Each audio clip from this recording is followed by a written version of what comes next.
Welcome to Bamfordrose and another question of the week. This week it's a question: can I convert my carbon ceramic brakes, probably on a V12 Vantage or DBS, to conventional steels?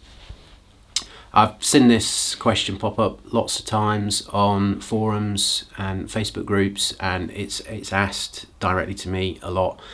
And we recently fitted one of the steel brake kit conversions. This conversion isn't ours. This was purchased by the customer from Racing Brake, which I copy a link to the website specifically selling the Aston discs in the bio, so please check that out below. So this particular V12 Vantage, the customer is using it on track days, and as we all know, that's the usage which can wear the carbon brakes significantly rapidly, and that's bad news come repair time because they're hideously expensive. In front discs and pads are going to retail without the VAT for about £7, something like that. Aston keep changing their prices weekly, so they're always subject to change. And the rears are going to retail for about £5.5, £6, something like that. So this is a significant repair bill if you wear the brakes out. So the idea that this owner had was that he could take his perfectly decent carbon ceramics off and store them in a box, and put these steels on and use these without a care on track day, and then when he comes to sell the car, put decent carbon ceramics back on. So it's a great plan. So here's a picture of the car after it had all the works done here, with a nice detail. And you can see now front wheel is the big disc up front and the smaller disc at the back. Just handling these components, they were significantly heavier than carbon ceramics obviously, but these were really weighty components. And I thought as well, looking at the pad, that they were going to squeal. I thought the weight, we were going to feel that in the increased inertia it's going to take to spool up, and that's going to affect acceleration. And I thought we were going to feel the difference on handling. So fitted this kit fine, all fits great.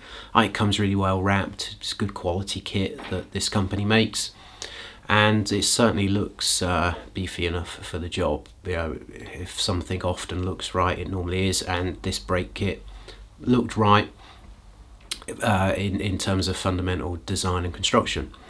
So we went through the bedding in process, and to bed the brakes in, you're going to have to take them to the point of fade anyway. Fluid gets a bit hot, so you can't really assess the brakes after that initial bed in.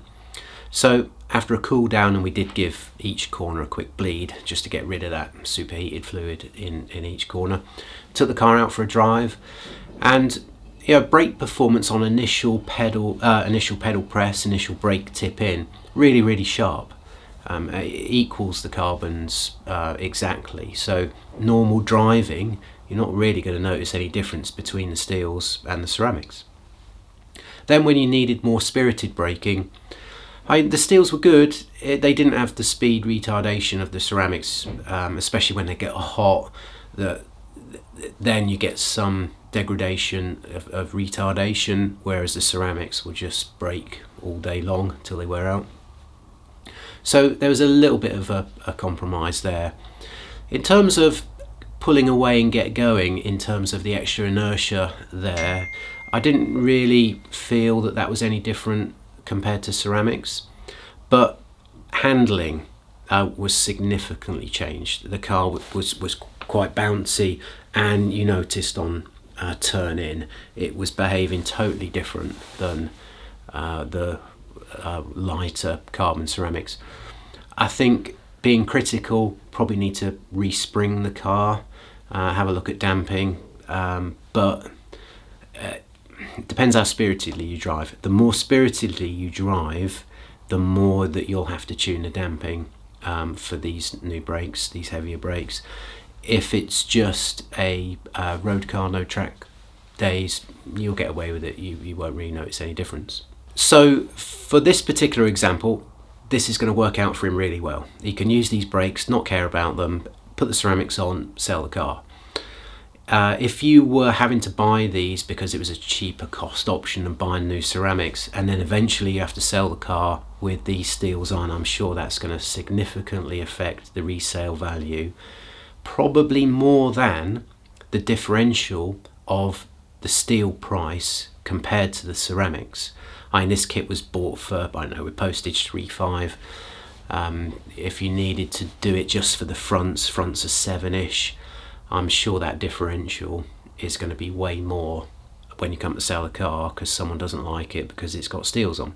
But anyway, it might get you out of a hole, and although, you know, from a product liability point of view, we can't endorse the product fully. You know, in this instance, we're just fitting components that a customer supplied. So I don't think I would ever purchase this kit myself and sell it. It would always have to be the customer came to us with this kit. But we're happy to fit it, and it comes with our thumbs up in that regard. As always, I hope you like this video, and if you can like, subscribe and comment below, it really helps us out.